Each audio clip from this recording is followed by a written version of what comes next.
কিন্তু তবুও যতক্ষণ শ্বাস ততক্ষণ আশা তো ছাড়লে হবে না। সুতরাং সুপ্রিম কোর্ট বলে দিয়েছে ওই যে ট্রাইব্যুনালে আবেদন করতে হবে। তো ক্যানিংয়ের একটা ছবি দেখাই আপনাদের, দেখুন ট্রাইব্যুনালে আবেদন, তো সেই আবেদনের জন্য মানুষের লাইন ক্যানিংয়ের এসডি অফিসে, কারণ বাসন্তী আর গোসাবার বহু নাম বাদ গিয়েছে যে ভোর থেকে লাইনে অপেক্ষা করছে। কতক্ষণ লাইনে দাঁড়াতে হচ্ছে এক একজনকে, আনুমানিক কতজন রয়েছেন লাইনে, কি অবস্থা সেখানকার জানবো। অনুপ রয়েছেন আমার সহকর্মী আমার সঙ্গে। অনুপ,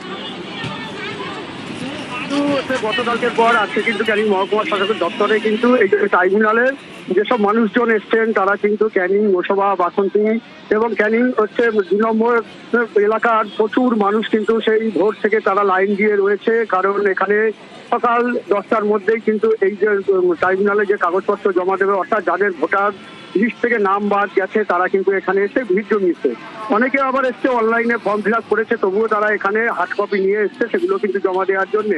কিন্তু মানুষজন তারা হচ্ছে দাবি করছে যে এই যে ভোটার লিস্টে নাম বাতিল হওয়ার হচ্ছে আগেও কিন্তু তারা যখন তাদের নাম এক রেজিস্ট্রেশনে ছিল বা প্রথম খসড়ায় নাম এসেছিল তখন তারা সমস্ত রকম ডকুমেন্টস জমা দেওয়ার পরেও তাদের নাম বাতিল হয়েছে। সেই কারণেই তারা এখানে রয়েছে, কেউ কোলে শিশু নিয়ে, কেউ বয়স্ক মানুষজন কাজ করছে যে অনলাইনে ফর্ম ফিল আপ করেছেন মানুষ, তারপরে সেই ফর্মের হার্ড কপি ফিল আপ করা ফর্মের হার্ড কপি নিয়ে আবার চলে এসেছেন এখানে। যে বলা যায় না যদি অনলাইনে না হয় অফলাইনে হয় তাহলে কি করে দিচ্ছে তো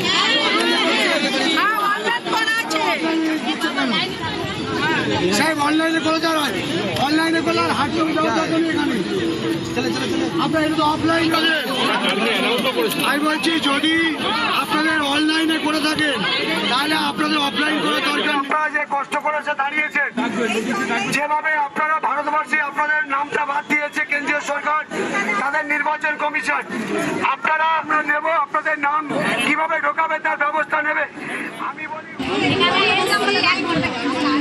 প্রথমে নামতে ছিল, ওয়েটিং এ ছিল, ওয়েটিং এ থাকার পরে আবার হচ্ছে গিয়ে ডিলেট এসেছে।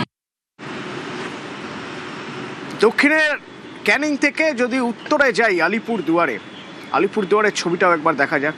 রবীন্দ্র ভবন আলিপুরদুয়ারে মানুষ স্নান খাওয়া ভুলে লাইনে দাঁড়িয়ে আছেন ঘন্টার পর ঘন্টা। শুধুমাত্র রবীন্দ্র ভবনই নয়, তার পাশাপাশি বিডিও অফিসেও আবেদন করা হচ্ছে, কিন্তু আবেদনের জন্য লম্বা লাইনে দাঁড়াতে হচ্ছে। আর সেখানে নাকি হয়রানি হচ্ছে বলেও অভিযোগ করছেন যারা লাইনে দাঁড়িয়ে রয়েছেন। রাজকুমার আছে আমার সঙ্গে। রাজকুমার, কি অবস্থা?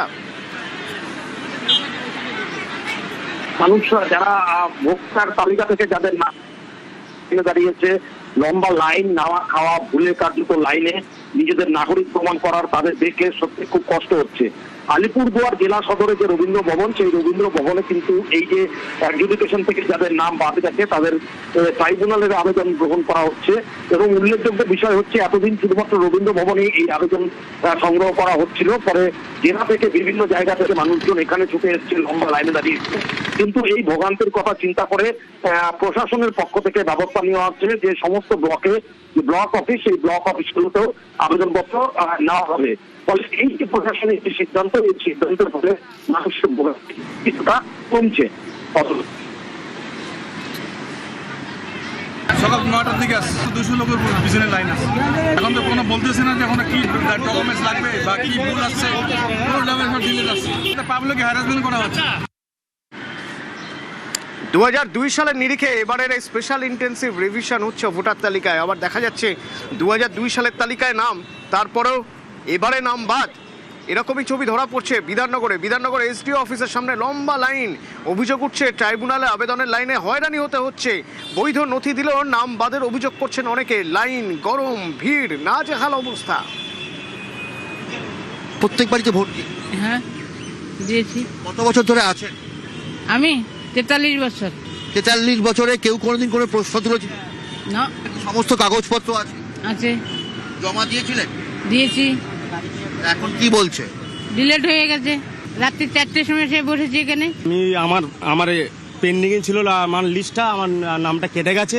কাটার পরে আমি আমার যা ডকুমেন্ট ছিল, আমার বাবা যা ছিল, জমির কেন্দ্র রাজ্য সরকারের জমি দিয়েছিল, সেই জমির কাগজপত্র নিয়ে এসেছি। আর আমার যে হসপিটালে আমি হয়েছি সেই হসপিটালের কাগজপত্র নিয়েছি, ড্রাইভিং লাইসেন্স নিয়ে এসেছি, তারপরও আমার ভোটার কার্ডের নামটা কেটে গেছে। তাহলে কি আমি এই দেশের কি নাগরিক না? বাড়ি সবার এসে আমার এই ভোটটা কেটে গেছে। বাঁকুড়ার বিষ্ণুপুরের এসডিও অফিস 10টা থেকে আবেদন জমা নেওয়া হচ্ছে ঠিকই, সকাল 10টা থেকে, কিন্তু সেই ভোর থেকে মানুষ লাইনে দাঁড়িয়ে আছেন। দিন বাড়ছে, বেলা গড়াচ্ছে, মাথার উপরে সূর্য উঠে গেছে, চড়া রোদ, নাজেহাল, শয়ে শয়ে মানুষ দাঁড়িয়ে আছেন লাইনে। তারা অভিযোগ করছেন যে বৈধ নথি দিলেও নাম বাদ দেওয়া হচ্ছে।